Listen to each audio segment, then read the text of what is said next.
Not being able to flush your toilet, be able to cook your food, and of course wash are some of the issues that were faced by this community behind me.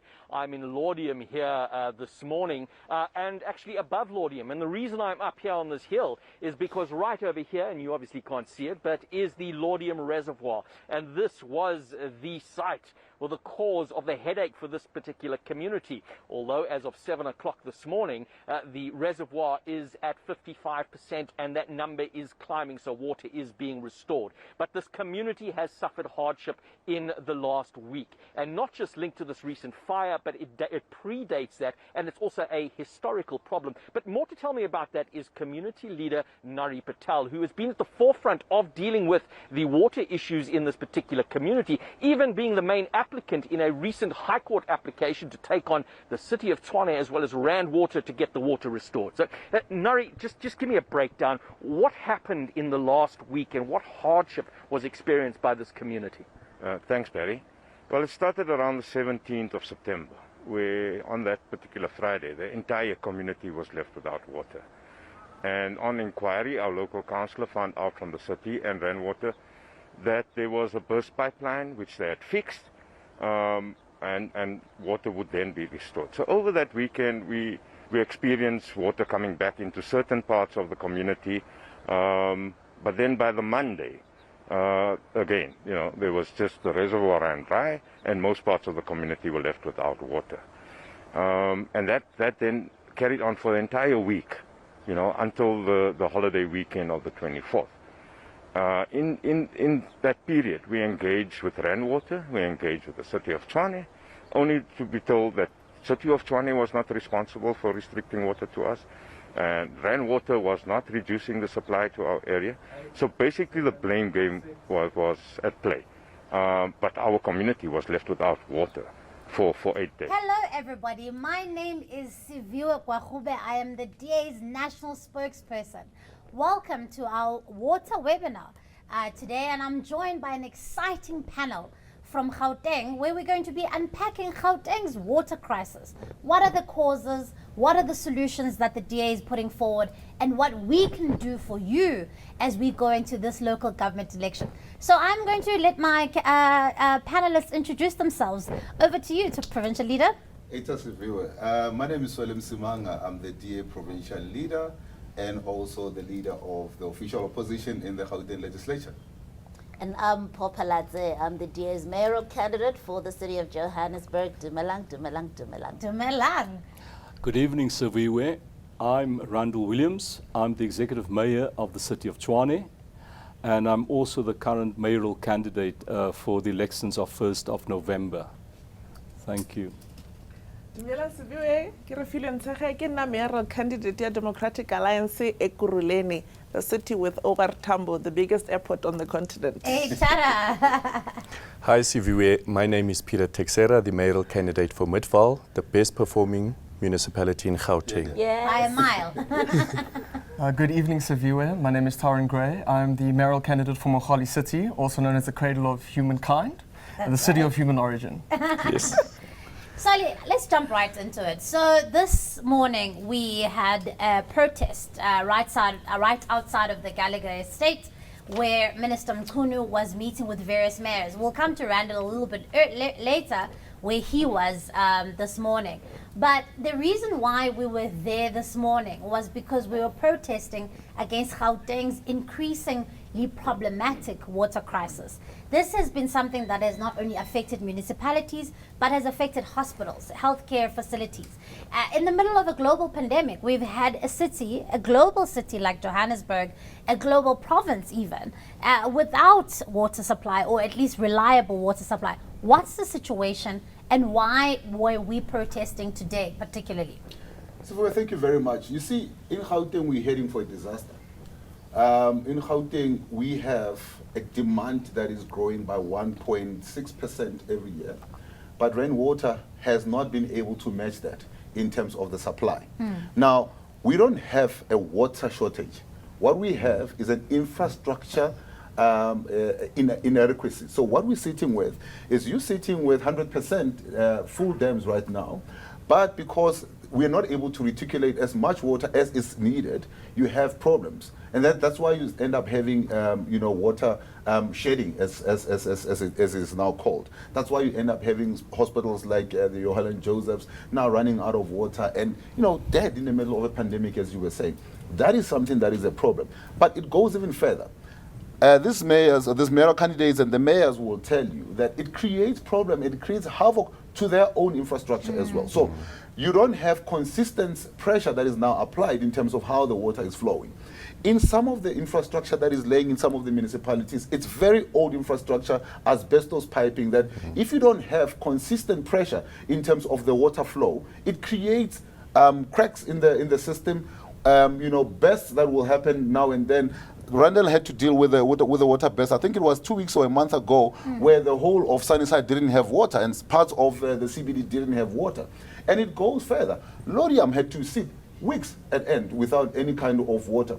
But rainwater washes its hands off of this. So the protest today was to then say, it cannot be that you are washing your hands off of this and you have a president that is saying it is the municipality and playing politics instead of taking ownership and saying, we have a problem here. We have a national crisis on our hands. Remember, they did the same thing with the electricity problem when it started. They say it's not a problem, it's something that we will be able to deal with. But what we ended up with is we ended up with load shedding, we ended up with Midupi, we ended up with Kusile, which up to today is not 100% where it's supposed to be. Yet we're still sitting with another problem that is developing. We have the Lesotho Highlands water project that is supposed to have assisted, rainwater that is supposed to have assisted in ensuring that we have an adequate supply of water.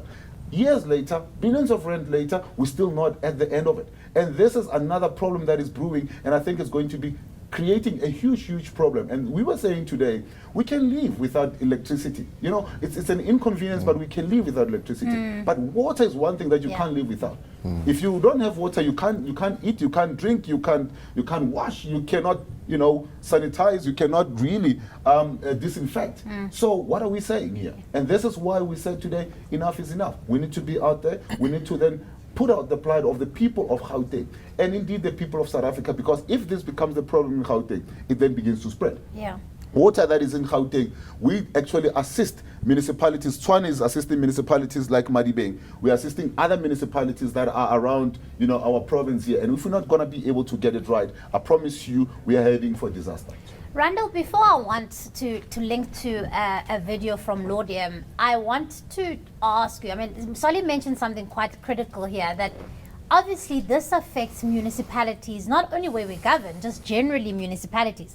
So if rand water is the problem and supply is not the problem, how is it affecting the residents of Tshwane? Before we go and see the video quickly. Look, the problems in South Africa as a country is multitude. There's a multitude of problems. Let me start at the beginning. South Africa is a water scarce country. That is a fact.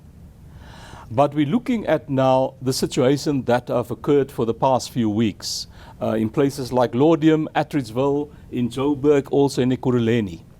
Now, in all municipalities you have reservoirs. That is actually the borderline between the suppliers that supply us from, for example, the Vaal River, that is Rand water.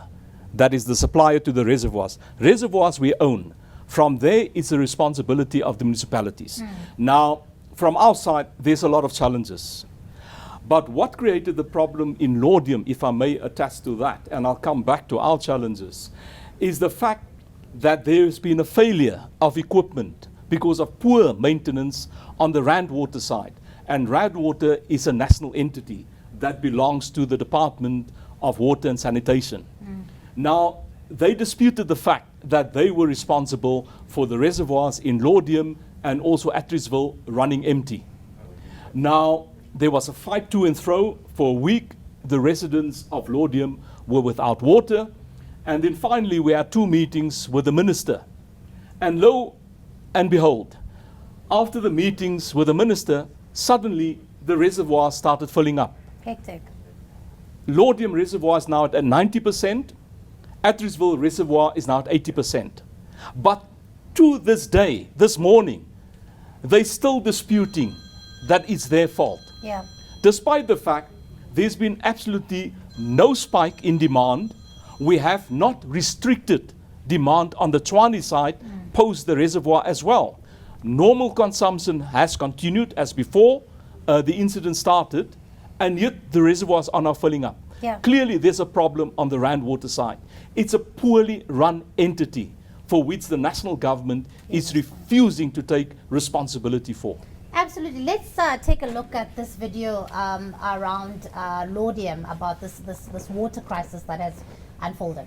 Right, so for now, the Rand water problems are fine. The latest crisis seems to have been sorted out, which is good news. Barry, I want to bring you in. You're in Laudium in Pretoria, and in fact, Laudium was mentioned last night when the ANC President Cyril Ramaphosa announced the party's election manifesto. He cited Laudium as one of the areas that has long-standing water problems. You've been there today.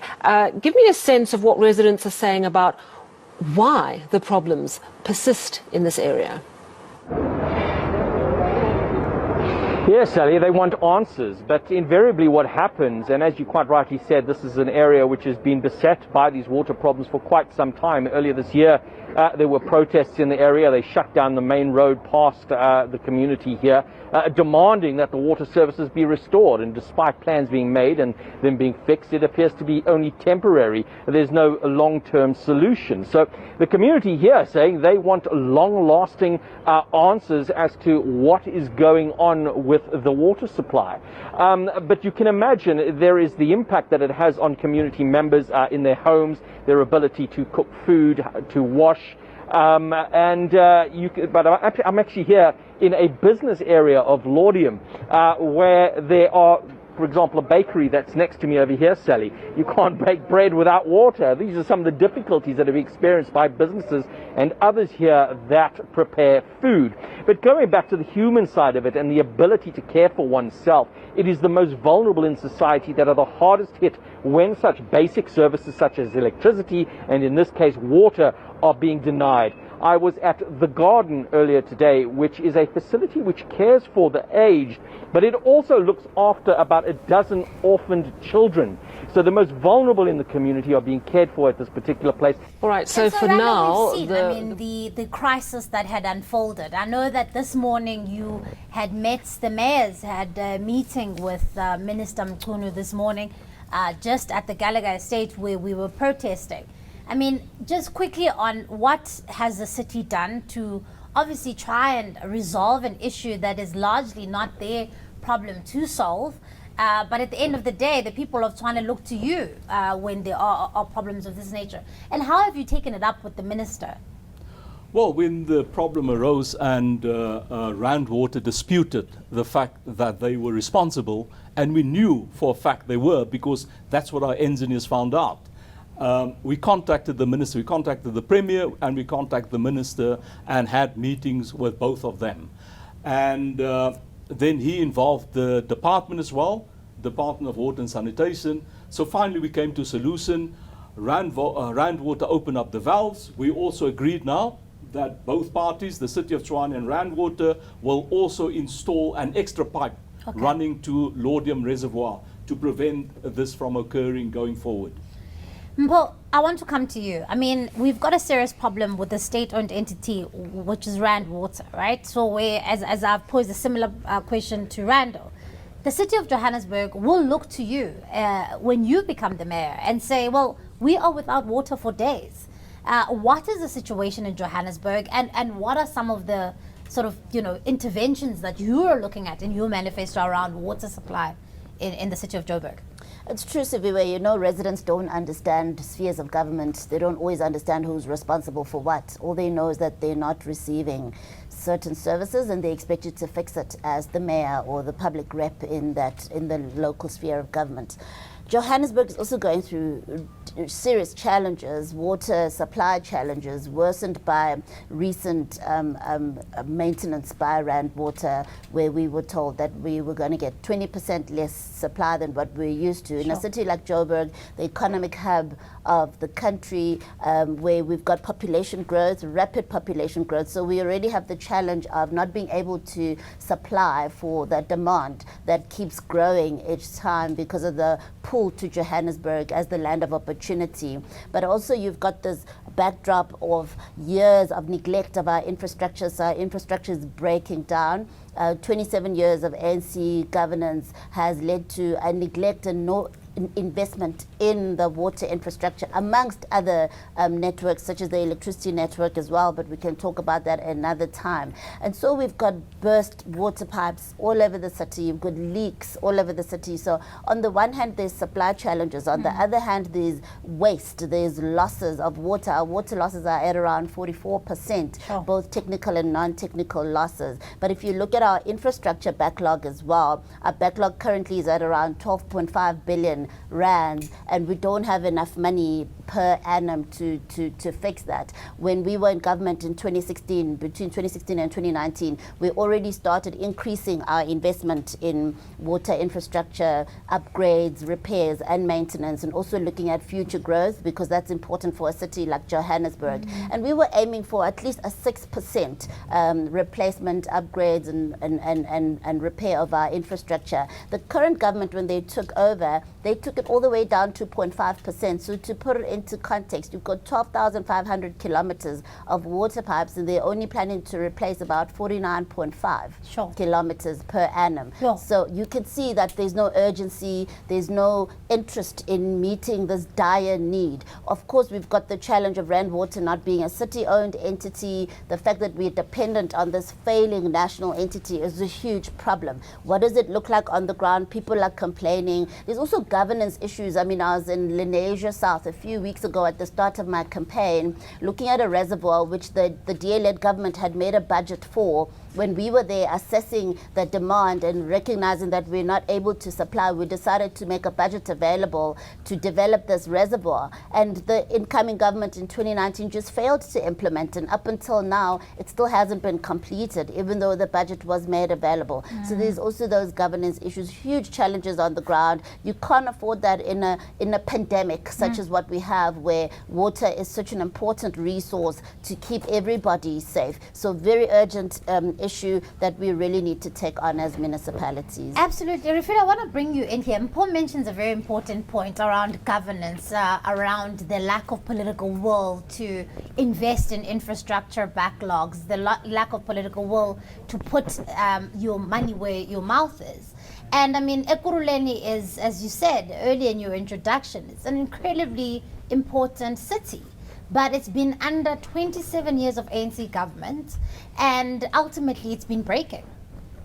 Siviwe, Ekurhuleni shocks. You know, when you read about Ekurhuleni on paper and you hear that they've got a clean audit, it's absolutely not the lived experiences of the residents of Ekurhuleni. I mean, I don't want to reiterate what Mpho said. Literally what Mpho said can be reflected in Ekurhuleni. I know when from the 23rd of August, when we took over as the mayoral candidates, when you go around and talk to people about water, with the COVID pandemic, we told people to wash hands for 20 seconds. They're like, wash our hands with what? With what, exactly? You know, we have had, just on the campaign trail, I've seen reservoirs that have been budgeted for, but one of them, like in Kempton Park, the money was moved for PPE. And you know, in South Africa, the minute we hear PPE, is that Masina's PPE is obviously similar, is literally equated to corruption. In Primrose, where's an industrial hub with a lot of businesses, we have a reservoir that was supposed to be, that was budgeted for, again money was moved. We don't know for what. How do you move money from water, which is crucial, life-saving, to frivolous projects of the ANC mayor, Masina? So these are some of the challenges that we see. And Mpho made a very valid point when we sat at the rally today. She said, it's not just water. We need electricity to pump water. 2 days ago, I visited Phomolong, Tembisa. There was a power plant that was supposed to be built. I arrived there. On site, there's nothing less than the size of a 3-bedroom house, but 70 million rand has been wasted. It's an open field. So when you talk about governance, you're talking about fruitless and wasteful expenditure, I don't know how Ekurhuleni gets these clean audits. It's said that the Auditor General doesn't go on the ground and actually assess whether what is represented as clean audit in a book is what is seen on the ground. So the political will to actually invest in infrastructure, financially the budgets are there, but then they don't actually take effect into a reality for the residents of Ekurhuleni, and that's the sad part. And so in effect, I mean, what you have, you've got public money which is not being used for what it is meant for. Tyrone, I want to bring you in here. Mogale City, what is the situation and how is public money being spent? Mpho spoke about infrastructure, about investment, and also proper planning. As Solly was saying earlier, I mean, this is about planning, coordination, and if you're not doing that, then you're going to run into problems like we've seen in Gauteng. What's the situation in Mogale City? So I just want to expand on Dr. Phalatse's narrative. It's the same story in Mogale City. What we're witnessing in Mogale City is the ANC does not have their priorities right. A caring government must care about water reticulation. And currently, for this last financial year, we declared water losses of 61 million rand, as well as our operating efficiency ratios. We are losing between 39 to 59%, which means literally almost half of every glass that we buy from Rand Water is going down the drain, and that's the residents' money. Then there are some areas in Mogale City that due to an inadequate water network, we are forced to tanker water, and we've already spent 47 million rand on tankering water, and it's an undignified living experience because it's not nice to have to go to a bucket when you could actually have infrastructure for potable water supply to those areas. Especially after 27 years of democracy. Indeed. This is why it's so important to vote for the DA, because it's only the DA that can craft credible, cash-backed, surplus generating budgets so that we are able to secure the water network and spend money valuably and not waste it down the drain. Siviwe, can I just interject in there? I mean, I like to talk about examples because this is what we see on the campaign trail.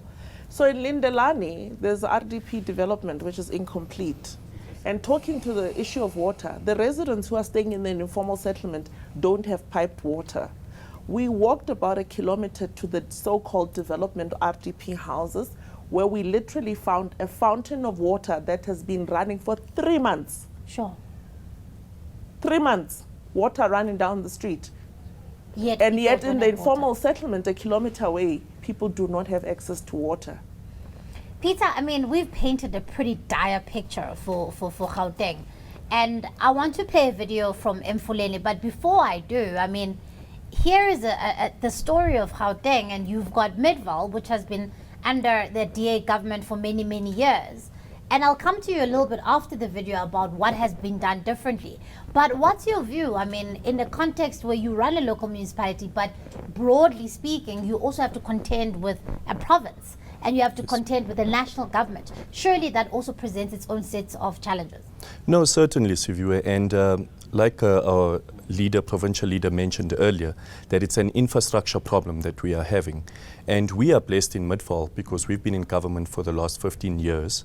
And we've got a proper master plan that my predecessors already were working on 15 years back. And we are just implementing every year. Every year we are rolling out, spending money in our bulk infrastructure, investing in our bulk infrastructure. And I think that's the failure of ANC-run municipalities. There is no proper planning.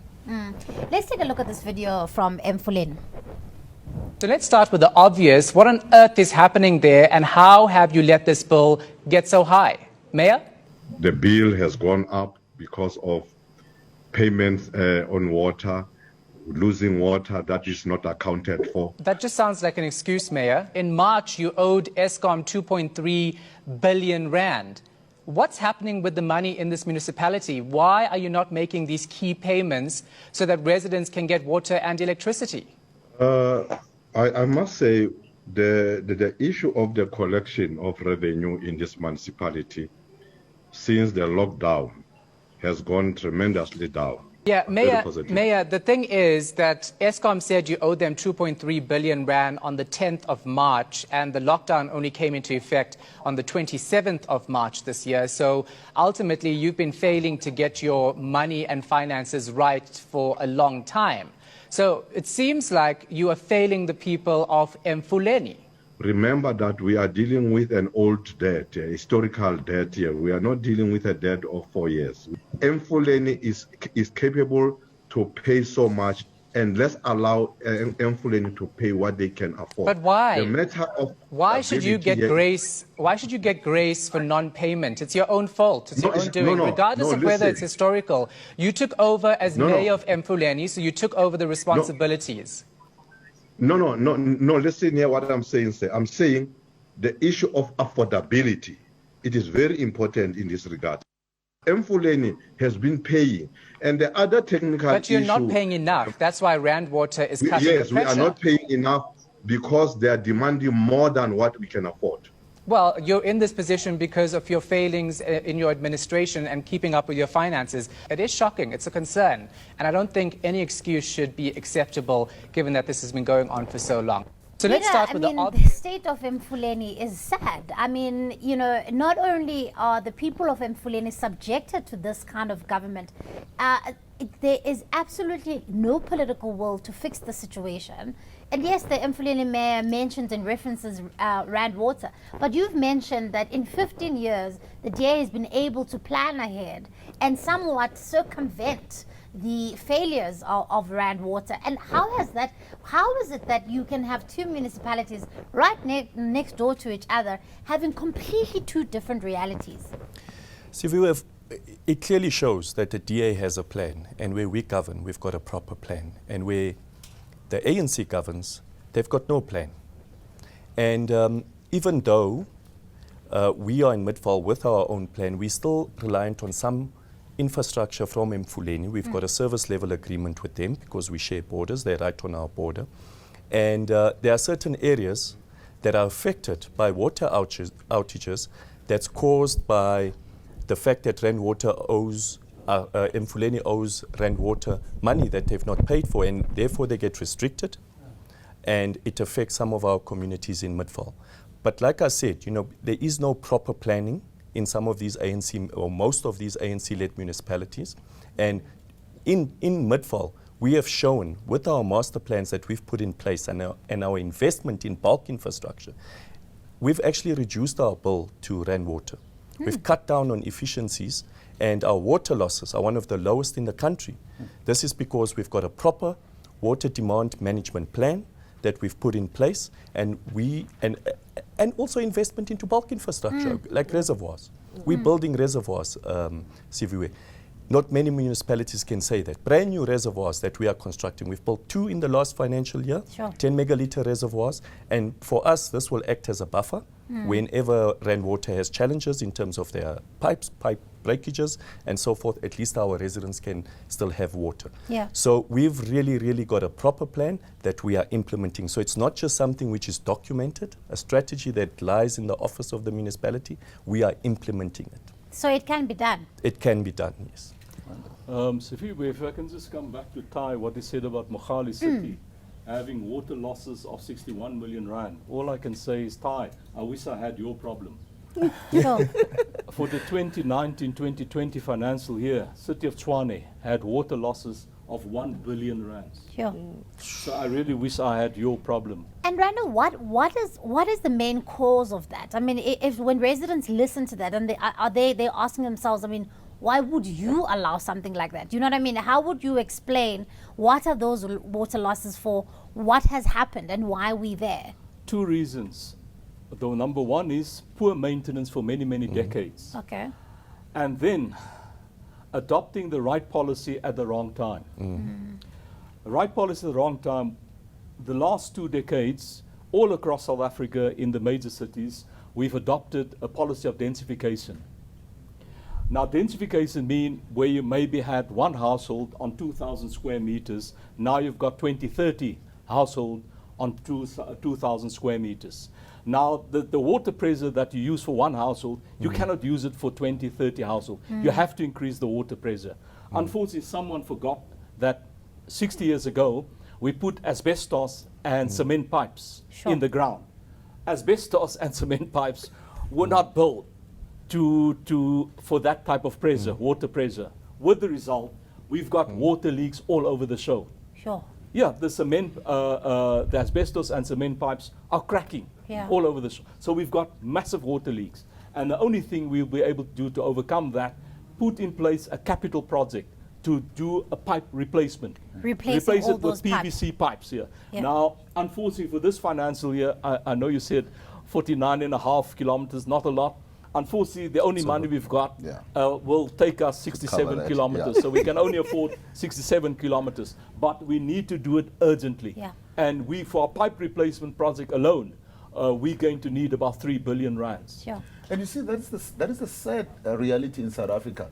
And I think it was Kgalema Motlanthe who pointedly saying that, you know, the ANC doesn't implement projects unless if a comrade benefits from it. Correct. Yes. So here you've had years and years and decades of decay and allowance of decaying. As long as comrades are not benefiting from the major projects, then they're not going to implement it. So part of the biggest challenge that Ekurhuleni is sitting with, let me start with Ekurhuleni and then we'll move to the other municipalities.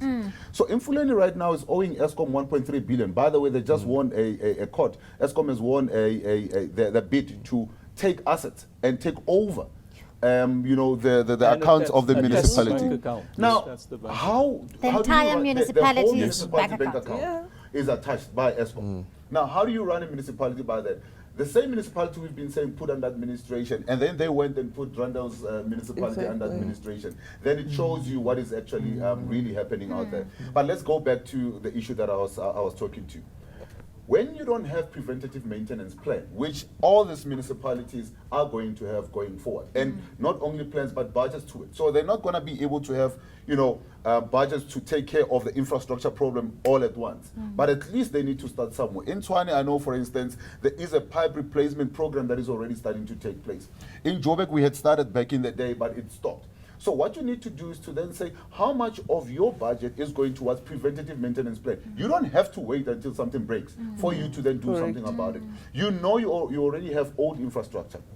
Where you do have old infrastructure, start laying pipes there so that you're able to then fix the problem before they become bigger than what they are. That's number one. Number two, you're sitting with a situation where your national government then says, well, we're not, or even the provincial government, we're not going to be able to assist these municipalities that are not able to assist themselves. Now, you're sitting, it's like you're cutting your nose to spite your face. So what normally needs to happen there is to then say, let's have a big lokhota around infrastructure in all the municipalities.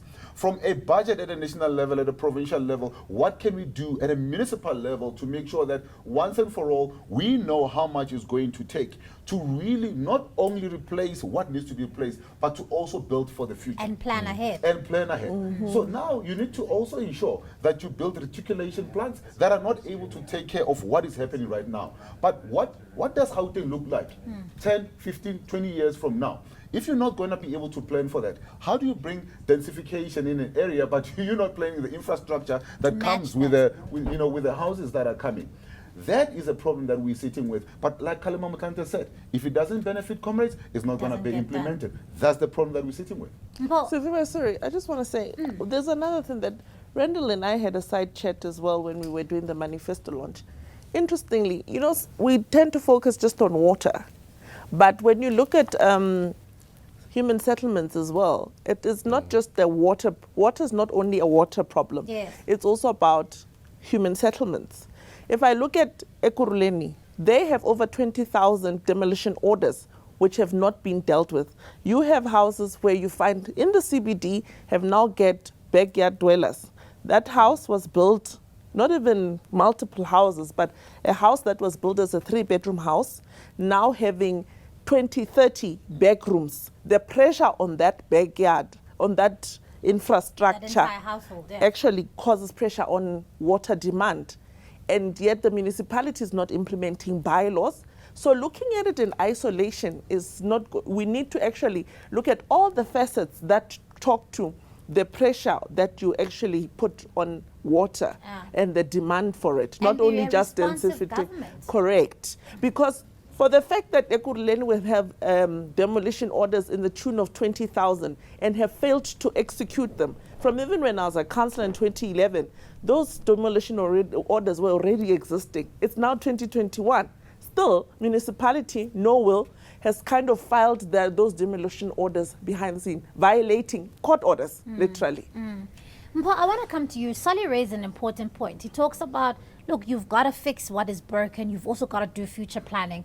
But to Randall's point, I mean, some of these things go back decades, which means that if we don't get into government and do what Peter was talking about, over 15 years we've been able to build bulk water supply, do maintenance projects when they prop up. But that only happens when we've got a stable government.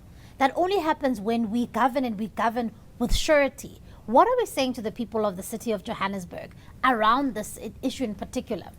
Well, yes, people need to understand, that they need a stable government, number one. They need to know who is a capable enough party to fix all these issues that they have. These are now the day-to-day lived experiences. They no longer have the luxury of time. This has become urgent. It's a now issue. And if we don't turn the situation around now, we will have no city to go back to in 5 years' time. So it's really crunch time. I think people need to understand what the 1st of November means.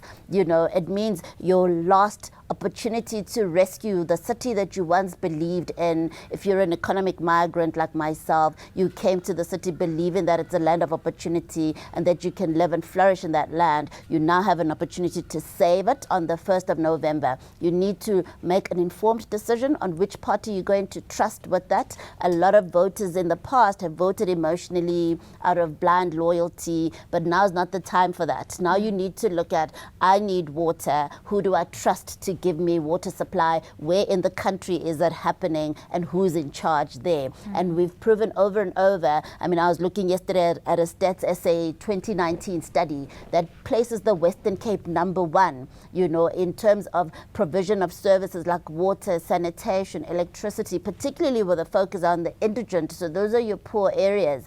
And this says a lot about the DA brand. And I mean, we've seen many other studies that say where the Democratic Alliance governs, we govern well. The fact that we've got such great examples like Midvaal in Gauteng, I can just phone Peter and say, come, can I see your master plan? It will fast track me in terms of resolving the problems of Johannesburg. So the DA has this rich IP that we can give to the people of Johannesburg as a gift after the 1st of November, but it's up to them to install as their government of choice, so we can do that for them. And we're not asking for 27 years, Mpho. We're asking for 5 years. We're asking for 5 continuous years. We're asking for 5 years, but we're already saying we have a track record. Yeah. We have a track record that is not racially biased, as some would like to paint it. When they cannot pick you up on service delivery. Mpho raises an important question, and this is why I'm picking up on this again. Mpho raises the fact that Stats SA says what we've been able to do. 89% of the residents in the Western Cape have running water. Over 90% have electricity. Now, compare that to any other municipality, any other province, across this country of ours. You find that most provinces are lagging behind. And worse, those that are supporting that other party that I'm not going to mention by name the most are the ones that are suffering the most. Go to Limpopo, go to the Northwest, go to Mpumalanga. Look at what is happening right there. And then you come and say, do you want a government that really works, or do you want a government that is going to run infrastructure further down and ensuring that the quality of life is severely impacted? Ty, I want to bring you in here. You've got an example of a municipality, a small municipality that we've governed for a decade and a half. I mean, what is your offer to the people of Mogale City? To say, as Solly says, we've got a blueprint. We've got a track record. Not only we ask for 5 years, we're saying, look at our track record, lend us your vote. What's your offer to the people of Mogale City? Not just about water, generally about what we can do. Okay, thanks, Siviwe. I just want to add on to what's happened in local government, especially with that party that shall not be named. The only plan that they have is to loot. So what's happened is that the local government municipalities have been incapacitated. They've become hollow structures whereby tenderpreneurs have pilfered the public pocket. In order to turn this around, we simply need to build internal capacity in the municipality, and it's actually magical how much money can be saved just when you cut the tenderpreneur pilfering out. So that'll be the first order of the day, is simply to feasibility study, understand what is critically needed, and bring back the core capabilities of the municipality so that the people have better control of their own budget. Yeah, yeah. And Peter, I mean, we're saying to the people of Midvaal, it's not, you know, we've been in government here, but as our manifesto says, it's a record of delivery but a promise of more. We want to do more. Yes, no, certainly. Look, as I mentioned earlier, that we pre-plan, where the DA governs, we pre-plan, and there's been a plan that started 15 years ago since we took over Midvaal. And I can tell you now, Siviwe, that, you know, under DA-led governments, we're always looking for innovative ways of delivering services to our people. And I can tell you now, we're already investigating the possibility of recycling our wastewater and turning it into potable water or water that can be used in industry. So this is why it's very crucial for us in Midvaal to continue to invest in bulk and building reservoirs so that we can store the water there and we can be less reliant on your rainwaters and so forth. So we have already started that planning as we speak, Siviwe. Yeah. Randall, to you, I mean, we've had just this week, the Concourt confirmed that the placing of, under administration, the city of Tshwane was actually unlawful. And this is the problem, right, where we've had interruptions. While we support coalition governments, but they are largely unstable. What are we saying to the people of Tshwane as our offer now in 2021 as we're going to the polls? What are we asking them to do with their votes and in order for us to continue the work that we started, we're interrupted and now are doing again? There are several issues that you've mentioned. I don't think a coalition government cannot work if it wants to. What we're asking the residents to do, we don't fight an election to go into a coalition government. We fight an election to win. Yeah. And they will be assured of 5 years of uninterrupted governance if they give the DA a majority vote of 50% plus one. Now, coming back to Tshwane, having been placed under administration, that was actually orchestrated by the provincial government. It was pre-planned. And the judges actually found that it was a foregone conclusion that the Premier has already decided to place Tshwane under administration. And therefore, they were not interested in engaging with the Tshwane, to place Tshwane under administration. And they were not interested in engaging with Tshwane where they thought there were a number of unfulfilled executive obligations. They were not interested in that.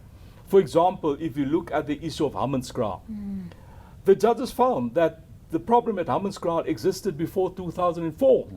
And in fact, in a meeting with the Human Rights Commission, one of the long-standing residents of Hammanskraal stated that the problem started in 1995. Sure. So since 1995, nothing has been done.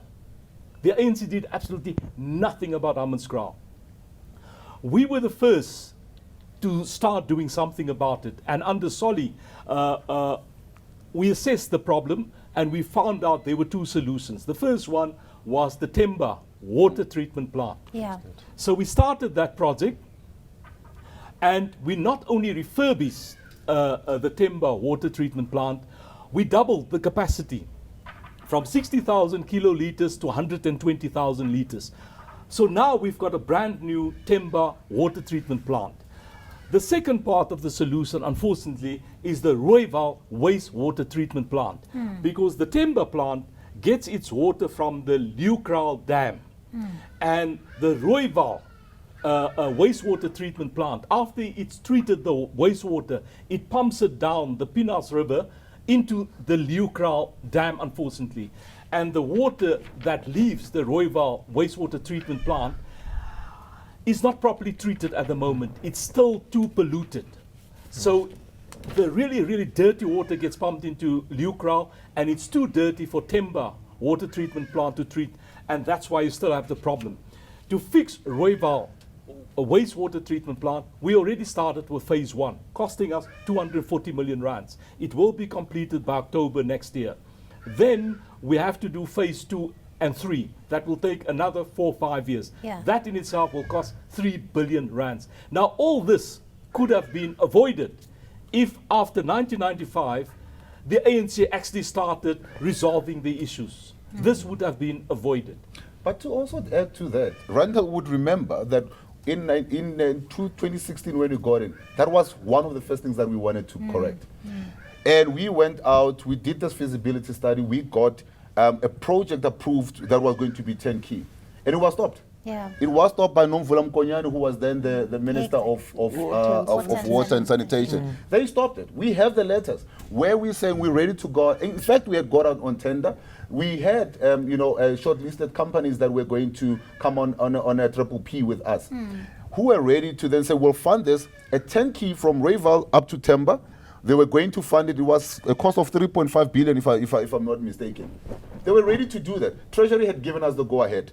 And then, we'd done our studies with the University of Pretoria and University of South Africa. So we knew exactly what needed to happen, and also to rehabilitate the grounds around Rooiwal. Yeah. But Nomvula Mkonyane and the team, because, again, comrades were not going to be part of the 3.5 billion. They just couldn't allow that to happen. When we went to Hammanskraal with the Premier, I said in the community meeting, please tell the people here, why did your minister not want us to continue with this project? But again, this is something that I think it's a big pandemic, in the South African government, in all spheres, is that we cannot get rid of people that are so greedy.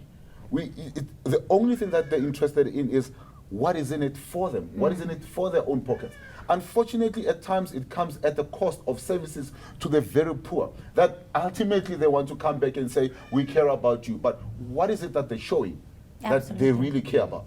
And as you say, in DA governments, and we've shown, and it's not just about what we are saying here in this webinar, it's about independent indices that have confirmed that where we govern, we not only govern well, but we also proportionately give our attention to indigent, to the people that need it the most. And so I do want to link to a video of ordinary people talking to us about why they or why you should vote for the DA.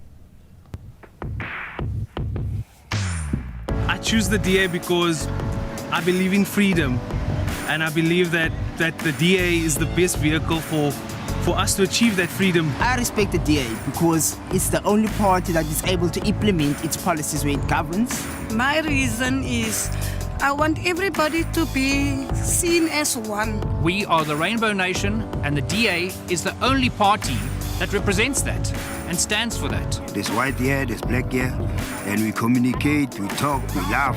Because we share the same values and the same vision with our white counterparts, including Indians or Coloured, any other South African. Be it if you are homosexual, be it if you are Muslim, Christian. And I feel they speak about things that needs to be spoken about. The DA cares about all of us in South Africa. It brings people together, it brings South Africa together, it makes us realize that, you know what, we can do so much if we work together. They never held back on their promises, they always came through for us. I just feel that they would do a much better job in government. Where the DA governs better. If there's an issue, the City of Cape Town is always on point to deliver, and the City of Cape Town is a DA-led government. So they are showing accountability already, because if there's an issue, you're quick to press the buzzer and say, hi, I need help, and they're there. When the DA is in government, life will be better. Oh, my blood is blue, sir, all the way. My blood is blue.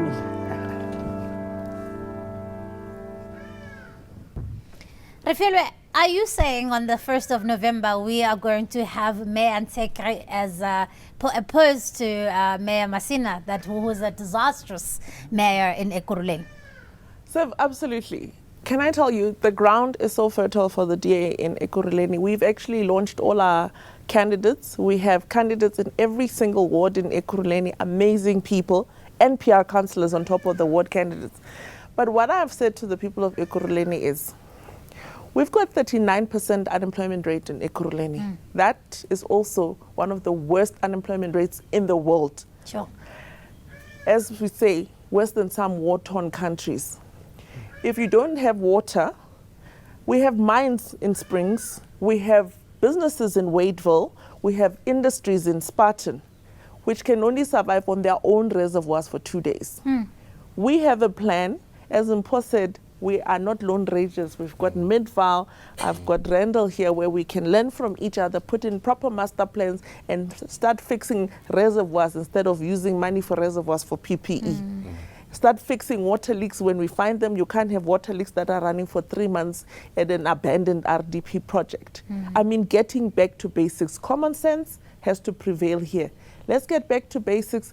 If we want to reduce unemployment rate and we want industries to come into Ekurhuleni, because Ekurhuleni is an industrial hub. Yeah. And we want to take advantage of the positioning of OR Tambo to build even bigger industry. So to reduce that unemployment rate, your brothers, your sisters, your mothers to work and not have to rely on a grant, because it's not dignified to earn a grant when you're an able-bodied person. I want people who are hopeless to have hope, to say, Refiloe Nt'sekhe is going to come in, we're going to fix water predominantly, we're going to fix electricity, we're going to make sure there's waste removal, our roads get fixed. Yep.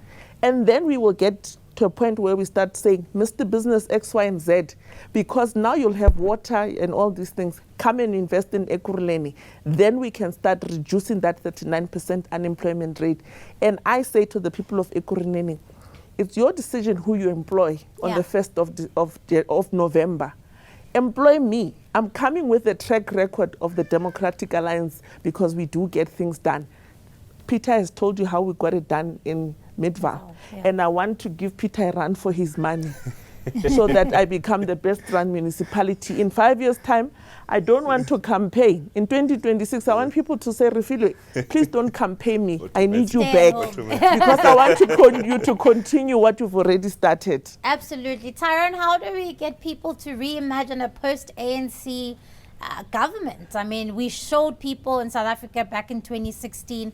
How do we encourage people to say you don't have to settle for trash? You can literally get something better. So in order to introduce this true blue dream of good, clean, honest, accountable government, the DA has something unique that none of the other parties have. We have an excellent good governance support mechanism. For instance, I can pick up the phone Randall, phone Williams, phone anyone for advice, and who are the other parties going to phone? So cut out the middleman, go directly for the party that's going to introduce good, clean government and vote DA. It's really that simple. And if we don't perform, which we will definitely perform, then vote us out. Absolutely. It's a little bit like when I go to Sobe, Mpho, they say on the wall there, if you're not completely satisfied with your treatment, you can ask for your money back. Yep. That is some confidence. On your side? Well, yes, the DA in Johannesburg has a plan. One, we need to identify those areas that still don't have supply of water, those that need us to invest in infrastructure, bulk infrastructure. We need to build reservoirs. We need to connect people to the bulk supply line. However, where there's leaks, we need to declare war on leaks. There's different types of areas. There's your suburbs who will pick up the phone and report leaks. But there's areas that are not incentivized to report because they pay a flat rate. These are areas like Soweto, Joburg South, Ivory Park. And in those areas, we need to do active monitoring. So we need to do leak detection, and we need to install meters so we can pick up the trends and pick up when there's losses and send people in to pick up those leaks. We need to do pipe replacement. We started doing that in 2016 when we were in government. We need to go back to that. Change the 0.5% to 6% replacement of our pipes, because only 18% of our pipes have a lifespan of about 10 years. The rest is critical. So we really have an urgent matter on our hands. Lastly, our colleague in the provincial legislature, Honorable Nico Diaga, tabled a motion for our key infrastructure to be declared national key points, because Eskom load shedding also has a negative impact on our water infrastructure. Declaring those areas national key points will protect them from Eskom load shedding, but it will also protect them from vandalism as we invest in securing them. And we need to do that. Protect what we have, stop the wastage, invest in future growth, do continuous maintenance, repair, and we will see the problem start to turn around. Absolutely. Now I want to come to our two sitting mayors, because, you know, here you are saying, give us another opportunity, Randall, to do more, to build on what we've done. You know, let the people of Tshwane give you a mandate. Well, what I will say to the residents of Tshwane, don't listen to promises. Look at track records. Yeah. If you look at 2016, when we took over the administration, Tshwane had a deficit of over 2 billion rands. Now, if I now have to remind people of what happened in 2016, it's a long way back. Yeah. I think fortunately for us, the administration period sort of had a silver lining. People only have to go as far back as last year. What happened last year? Within 3 months of taking office, the ANC administrators turned a surplus of 297 million rands into a deficit of 4.3 billion rands. Over the 8-month period, no service delivery took place. When we got into office on 1st of November, only 35% of street lights in the city of Tshwane were working. Now it's at 86% after we fixed 150,000 street lights. The city was full of potholes. We fixed over 30,000 potholes since December last year when we started the project. We cut grass. The city looked like a chaotic jungle.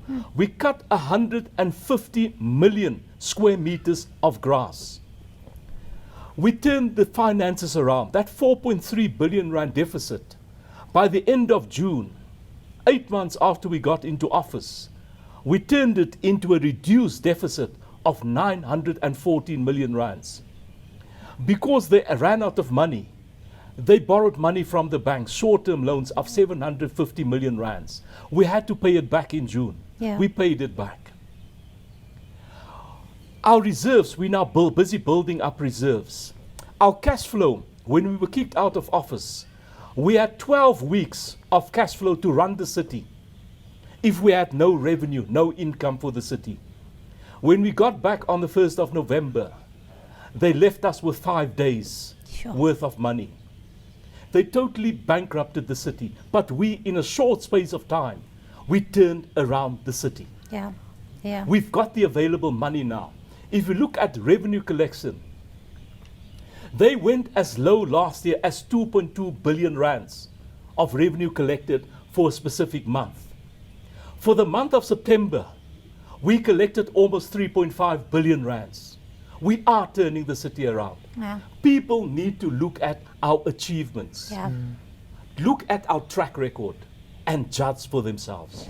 Absolutely. And Peter, to you, I mean, what do you say to people who say, look, I mean, you know, I'm going to go on a long weekend on voting day. You know, politics is really not for me. But, I mean, we've been discussing here a technical issue, but that has real life implications for you and me and everybody else. And so what do you say to people who don't necessarily value their vote and who think it doesn't quite make a difference? Look, in Midvaal, I think our residents and our community know what's at stake.